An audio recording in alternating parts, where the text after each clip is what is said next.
Европалық мұсылман батыр Анселмо Турмеда, Абдуллах Аль-Майорки өз қолдары менен китеп жазып, аны арзыбаган бага сатуу үчүн бул Аллахтан келген китептей турган адамдарга катуу азап, тозок болсун. Аларга өз колдору менен жазгандары, ыйык китепти бурмалагандары үчүн азап болсун. Аларга арамдан тапкан пайдалары үчүн азап болсун. Бакара сүрөсү 79-аят. Тарых бурмалоочулары кылымдар бою тарыхый чындыктарды жалпы элден жашырып келе жатышат. Бул ыкманы биринчи байыркы фираундар колдонушкан. Алардан мурда колдонгондорду мен таба албадым. Археолог окумуштуулары бул бурмалоо иштери менен 11-кылым менен 16-кылымдар аралыгында биздин заманга чейин жашап өткөн фираундар колдонушканын тастыкташкан. Фираундарда өздөрүнүн падышаларынын тарыхын, алардын жеңишин жана жеңилгендерин сыйынуучу жайларынын дубалдарына өзгөртүп жазуу салты бар эле. Археологдор фираундардын кээ бир сыйынуучу жайларынын дубалдарындагы сүрөттөр атайын өчүрүлүп, аны жашыруу үчүн анын үстүнө башка сүрөттөр тартылганын байкашкан. Окумуштуулар бул бурмалоо ишин ачыктоо үчүн радиоуглерод да колдонушкан эмес. Бул эски сүрөттүн үстүнө бастырылган жаңы сүрөт ансыз деле көрүнүп турат. Ал тартылган жаңы сүрөт бир тарыхый доорго да, тарыхый тилге да жана ошол байыркы курулушка да туура келген эмес. Археологдор жакшылап изилдесе, ал бир адамдын өздүгүн билдирген сүрөттү жаап жашыруу үчүн анын үстүнө тартылган сүрөт экен. Алар ошол адамдын ким экендигин тарыхтан таптакыр жок кылууну көздөшкөн. Аны байыркы египеттиктердин тили боюнча суунун баласы деп коюшкан. Алардын тили боюнча сууну му дешкен, ал эми баланы са деп айтышкан. Фираунга Нил дарыясында агып келген баланы алар ушинтип аташкан. Бул бала Муса пайгамбар эле. Мен бул сөздөрдү Муса алейхиссаламдын тарыхын айтуу максатында эмес, жөн гана тарых акыйкаттарын бурмалап, жалпы элден жашыргандардын ыкмаларын ачыктоо иретинде айтып жатам. Фираундун уулу Муса деген жазууларды өчүртүп, Фираундун душманы Муса деп жаздырткан. Бардык доордогу тарых бурмалоочулардын бир эле ушул ыкманы колдонуп келишкени да бир жагынан күлкүлүү көрүнөт. Библия менен Тоорат өзгөртүлгөн экендиги жалпы мусулмандарга белгилүү. Аллах Таала Бакара сүрөсүндө мындай дейт: өз колдору менен китеп жазып, аны арзыбаган баага сатуу үчүн бул Аллахтан келген китептей турган адамдарга катуу азап, тозок болсун. Аларга өз колдору менен жазгандары, ыйык китепти бурмалагандары үчүн азап болсун. Аларга арамдан тапкан пайдалары үчүн азап болсун. Тоорат менен Библиянын өзгөртүлгөнү ыйык Куранда гана айтылган акыйкат эмес, балким ал тарыхтын да акыйкаты. Муну тарых окумуштуулары бекемдеп жатышат. Еврейлер Муса алейхиссалам өлгөндөн соң 900 жылдан кийин Ветхий Завет же Тора деп жазышкан. Тоорат түшүрүлгөн заман менен алар жазган замандын аралыгын элестетип көргүлө. Анын арасында билип өзгөрткөнү, билбей өзгөрткөнү бардыр. Ал эми Иса алейхиссаламга түшүрүлгөн Библиянын, Инжил, жер бетинде түп нускасы жок. Иса пайгамбар Исраил урпактарынан болгон. Алардын тили байыркы еврей тили. Демек, Библия кайсы коомго түшүрүлсө, ошол коомдун тилинде болуш керек. Байыркы еврей тилинде же ошол замандагы палестиналыктардын тили арамей тилинде болуш керек эле. Мисалы, египеттик бир жазуучу жогорку Мисирге китебин таркатуу үчүн санскрит тилинде китеп жазса кандай болот? Тарых тастыктагандай, Жаңы Завет Иса пайгамбар таптакыр сүйлөбөгөн байыркы грек тилинде жазылган. Бул нуска Аллах Таала Иса пайгамбарды асманга көтөрүп кеткенден ондогон жылдардан кийин пайда болгон. Демек, азыркы өзгөртүлгөн Библияга салыштырып бурмаланган жерлерин табуу мүмкүн эмес. Анткени Библиянын түп нускасы таптакыр жок. Бирок байыркы грек тилинде жазылганы, түп нускасы башкаларына караганда бир аз жакыныраак. Ошол заманга Аллахтын элчиси саллаллаху алейхи вассаламдын Ахмад деген ысымын Библиядан издегенимде Ионнадан төмөнкү тексттерди таптым. Бирок мен силерге акыйкатты айтамын, менин кеткеним силерге жакшыраак. Эгер мен кетпесем, силерге жубатуучу, сооротуучу келбейт. Иона 16:7. Жубатуучу параклетос деген сөз ал периклутос деген сөздүн өзгөртүлгөн формасы. Мунун мааниси көп макталган, белгилүү, даңктуу. Ал эми бул сөздүн арабчасы Ахмад деп айтылат. Бул коркунучтуу маалыматты чечмелөө үчүн Испаниянын Майорка аралына саякат кылалы. Биз ал жакка Испаниянын Майорка жана Барселона футбол клубтарынын оюнун көрүү үчүн эмес, балким Европалык Абдуллах аль-Майорка же Абдуллах ат-Таржуман аттуу баатырдын окумуштуудай окуяларын изилдеп келүү үчүн барабыз. Анын исламга чейинки ысымы Ансельмо Турмеда. Ал Европадагы белгилүү поптордун бири болгон. Кастиль крестүүлөрү Андалусту мусулмандардан тартып алгандан кийин бурмаланган христиандыкты жайылтууга бүт аракеттерин жумшашат. Ошол учурда Аллах Таала христиандардын эң чоң попторунун биринин дилин ачып исламга кирет. Ал Аллахтын жолунда болуп, тили жана калеми менен кызмат кылат. Келиңиздер анда бул улуу инсандын кызыктуу тарыхы менен таанышалы. Ал бул окуяларын Тухфат аль-Ариб Фиррат ас-Салиб аттуу эмгегинде жазып кеткен. Менин ата-энем Майорка шаарында жашачу жана алардын менден башка перзенттери болгон эмес. Мени 6 жашымда Инжилди үйрөнүүм үчүн поптордун бирине тапшырышты. Мен ал жерде 2 жыл окуп, Инжилдин жарымынан көбүрөөгүн жаттап алдым. Андан кийин 6 жыл Инжилдин тилин жана логиканы окудум. Андан кийин мен өзүмдүн шаарым Майоркадан бүт дүйнөдөн христиандар билим үйрөнүү үчүн келген Кастельон шаарына көчтүм. Бул жердеги студенттердин жалпы саны 1,5 миңге чукул эле. Ал жерде 9 жыл кадимкидей эле билимди жана астрономияны окудум. Андан кийин 4 жыл бою Инжилди жана анын тилин жаттоо менен алек болдум. Андан кийин Андалустун Джилония шаарына көчтүм. Бул өтө чоң шаар эле. Бул шаарга бүт христиан дүйнөсүнөн ар жылы миңдей адам келет эле. Мен ал жерде христиандардын алдында кадыр барктуу Николо Мартиль аттуу бир картайган поптун үйүндө туруп калдым. Христиан падышалары жана жөнөкөй адамдардан ага дин тууралуу көптөгөн каттар белеги менен келет эле. Белектери үйүнө батпай кетчү. Белектерин кабыл кылуусун өтүнүшүп, кабыл кылса аябай сыймыктанышар эле. Мен ал кишиден христиандыктын негизги бөлүгүн жана өкүмдөрүн окудум. Мен анын кызматын кылып жүрүп, анын эң жакын адамдарына айландым. Ал мага өтө катуу ишенгендиктен үйүнүн кампаларынын жана тамак аш сактаган жерлеринин ачкычтарын берип коет эле. Үйдүн ичинде кичинекей өзү жалгыз калчу бөлмөсүнүн ачкычынан башкасынын баарын мага берип койду. Бул анын белекке берилген кымбат баалуу нерселери коюлчу бөлмөсү болсо керек. Аллах жакшыраак билүүчү. Мен анын жанында 10 жыл жүрдүм. Ал бир жолу ооруп калып, окуучуларына сабакка келбей калды. Окуучулар аны күткөнчө ар кандай диний маселелер менен алек болуп отурушуп, Инжилдеги Иса алейхиссалам менден кийин Параклет деген пайгамбар келет деп айткан сөзү тууралуу талаш тартыштар болду. Алар бул кайсыл пайгамбар болду экен деп издей башташты. Ар бири өзүнүн билим деңгээлине жараша ойлорун айтып отурушту.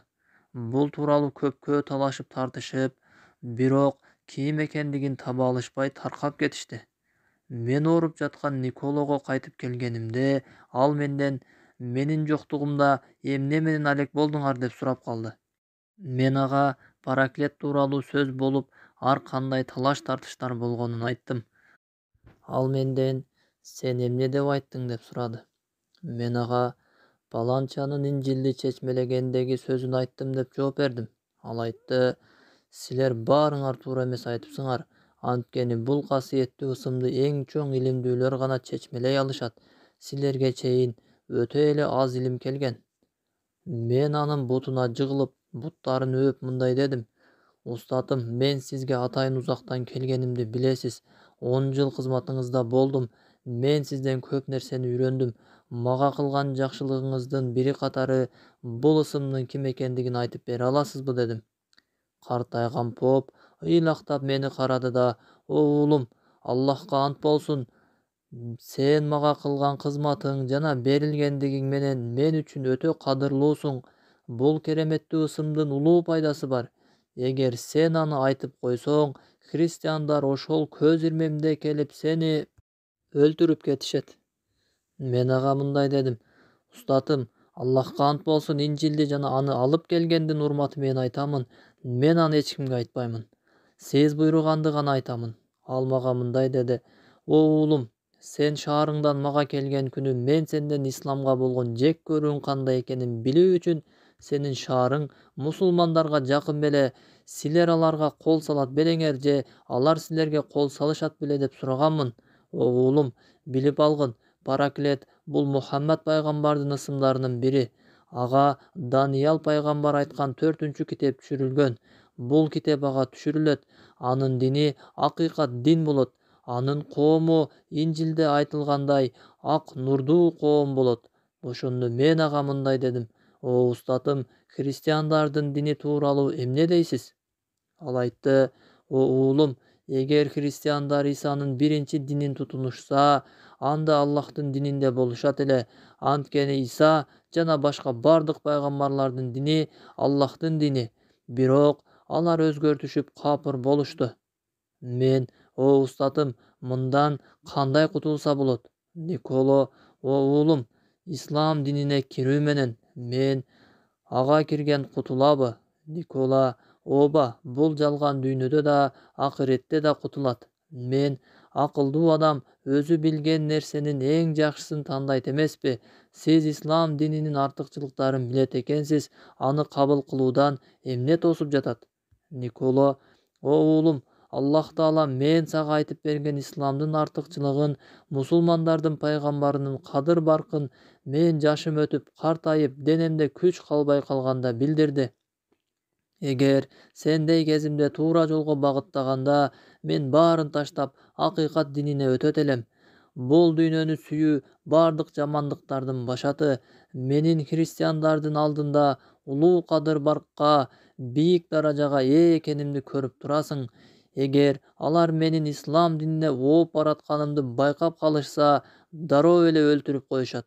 Эгер мен христиандардан кутулуп, мусулмандарга барып, мен силерге мусулман болуп келдим десем, алар акыйкат динге кирип, өзүңдү өзүң Аллахтын азабынан сактап калгандыгың үчүн бизге милдет кыла албайсың деп айтышат. Ошондо мен алардын арасында тилин билбестен 90 жашымды ачкадан өлөмүн. Байлыкка, дүйнө кызыкчылыгына байланып калган поптун бузук ниети. Мен Кудайга шүгүр, Исанын дининдемин жана андан келген нерселерди карманамын. Муну Аллах да билет. Бул да поптун кымбат баалуу белектер толгон бөлмөсүндө калуу үчүн өзүн өзү алдоосу. Мен: О устатым, мусулман өлкөлөрүнө барып, ислам динин кабыл кылуумду кеңеш берет белеңиз? Николо: Эгер акылдуу болуп, ийгиликке жетүүнү кааласаң, анда ага шашып, дүйнө жана акыреттин жакшылыгына жетесиң. Бирок бүгүнкү күнгө чейин биздин арабыздан эч ким мындай кылган эмес. Аны колуңдан келишинче жашырып жүр. Эгер сенде исламдын бир нерсеси байкалып калса, ошол заматта өлтүрүп кетишет. Эгерде сени өлтүрөбүз же бир зыян келтиребиз дешсе, мен сага эч кандай жардам бере албаймын. Эгер сен мага муну паланча поп айткан эле дей турган болсоң, мен андан баш тартамын. Алар сенин сөзүңө эмес, менин сөзүмө көбүрөөк ишенишет. Мен: О устатым, бул жалгандардан качып, Аллахтан коргонуу сураймын. Андан кийин мен даярданып жолго чыктым. Жолго чыгаарымда ал мага батасын берип, колума 50 алтын динар берди. Мен деңиз аркылуу өзүмдүн шаарым Майоркага келип, үйүмдө ата-энем менен 6 ай турдум. Андан кийин Сицилия аралына кеттим. Ал жерде мусулмандардын жерине баруу үчүн ал жакка кетчү кемени күтүп 5 айдай жүрүп калдым. Ал жерден кеме менен Туниске өттүм. Биз ал жерден күн батаарда чыгып, Туниске эртеси түшкө жакын барып калдык. Тунистеги христиандар менин келгенимди угушуп, мени чакырышты. Мен алардын үйүндө мусапырлыктын айынан 4 ай жүрүп калдым. Андан кийин мен алардан сурадым: султандын сарайында христиан тилин билгени барбы? Ал учурда султан Абу аль-Аббас Ахмад эле. Христиандар мага султандын сарайында эң жакын кызматчысы болгон Юсуф деген бирөө бар деп айтышты. Ал табыптык да кылат, султанга эң жакыны да ошол дешти. Мен муну угуп аябай сүйүндүм да анын үйүн сурадым. Мен аны менен жолугуп ислам динин кабыл кылуум керек экенин айттым. Ал бул улук сооптуу ишке туш болгонуна аябай сүйүндү. Андан кийин анын атына учкашып, экөөбүз падышанын сарайына бардык. Падышага кирип, мен жөнүндө айтып, кирүүмө уруксат сурады эле, ал уруксат берди. Султан биринчи эле менин жашымды сурады. Мен ага 35-темин деп жооп бердим. Андан кийин эмне окугандарымды сурады эле, ага да жооп бердим. Ал мага: "Сен жакшылык иш үчүн келиптирсиң. Аллахтын берекети менен исламды кабыл кыл" деди. Мен котормочуга султаныбызга: "Ким бир динден чыкса, ага эски диндештери душмандык кылышат деп айткын" дедим. Ошондой эле сиз соодагер христиандарга жана чиркөө кызматчыларына адам жиберип, алардан мен жөнүндө суратып көрүңүз. Мен ошондо Аллах кааласа исламды кабыл кыламын дедим. Падыша мага котормочусу аркылуу мындай деди: "Сен Азирети Абдуллах ибн Салам исламды кабыл кылаарда Аллахтын элчиси саллаллаху алейхи вассаламдан талап кылган нерсени айтып жатасың". Ал улуу сахаба Мединадагы еврейлердин мырзаларынан эле. Аллахтын элчиси саллаллаху алейхи вассаламды угуп, мусулман болууну каалап, Аллахтын элчиси саллаллаху алейхи вассаламга өзү жөнүндө еврейлерден суроосун айтат. Пайгамбар саллаллаху алейхи вассалам ал жөнүндө еврейлерден сураганда, Абдуллах ибн Салам биздин мырзабыз, эң жакшы адамыбыз дешет. Исламды кабыл кылганын билишкенден кийин ал биздин эң начар адамыбыз эле деп андан баш тартышкан. Абдуллах ат-Таржумани сөзүн төмөндөгүдөй улантат: султан христиандардын попторуна жана кээ бир соодагерлерине адам жиберет. Мени алар жин алчу жайдын жанындагы бөлмөгө киргизип коюшту. Христиандар султанга киришкенде алардан мындай деп сурады: "Кемеде келген жаңы христиан жөнүндө эмне деп айтасыңар?" Алар падышага: "О султаныбыз, ал динибизде эң чоң аалым. Ошондой эле аксакалдарыбыз динибизде мындай билимдүү адамды көрө элекпиз" деп айтып жатышат. Падыша алардан: "Эгер ал исламды кабыл кылса, эмне дейсиңер?" деп сурайт. Алар: "Андан Кудай сактасын, ал эч качан андай кылбайт" деп жооп беришет. Султан христиандардын сөзүн угуп болгондон кийин мага адам жиберди. Мен алардын алдына кирип, күбөлүк келмелерин айтып, мусулман болдум. Алар баары чокунушту да мындай дешти: "Бул үйлөнүү үчүн гана ушундай кылды, анткени бизде монахтар үйлөнбөйт". Андан кийин алар капаланган бойдон чыгып кетишти. Султан мага жашай турган жай берип, ар күнү 25 тыйын динар берип турду. Ал мени Мухаммад ас-Сафар ажынын кызына кудалашып койду. Мен үйлөнүүмдү айтканымда мага 100 алтын динар жана жаңы кийимдерди берди. Биз үйлөнүп бир уулдуу болгонубузда Аллахтын элчиси саллаллаху алейхи вассаламдын атын таберик кылып, уулубуздун атын Мухаммад койдук. Андан кийин Абдуллах ат-Таржумани Мухаммад саллаллаху алейхи вассаламдын тилин үйрөнүп, Библиядагы Аллахтын элчисинин пайгамбарлыгы тууралуу айтылган сөздөрдү жана күчтүү далилдери менен Библиянын өзгөрүп кеткенин тастыктаган китеп жазып чыккан.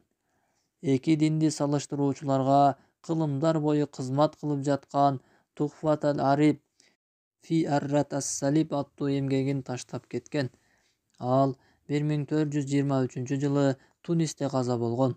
Аллах аны мээримине алып, бейишинен орун берсин. Жашыл Тунис. Бул улуу мусулман жери вандал мусулмандары отурган жай. Андан кийин Мухаммад саллаллаху алейхи вассаламдын дини келгенде улуу ислам цивилизациясынын борбору болгон. Бул жерден ислам тарыхынын бардык доорунда баатырлар жана уламалар чыгып келген. Дал ушул жерден Атлас тоолорунун чокусуна чыгып, исламдын желегин канаттары менен бийик көтөрүп, аны менен булуттарды кучактаган исламдын алп бүркүтү учкан. Баскынчыларга каршы туруу сабагын берген бул тунистик улуу баатыр ким болгон? Эмне үчүн бул кишини араб тилин эң мыкты сүйлөгөн адам деп айтышат? Кезектегиси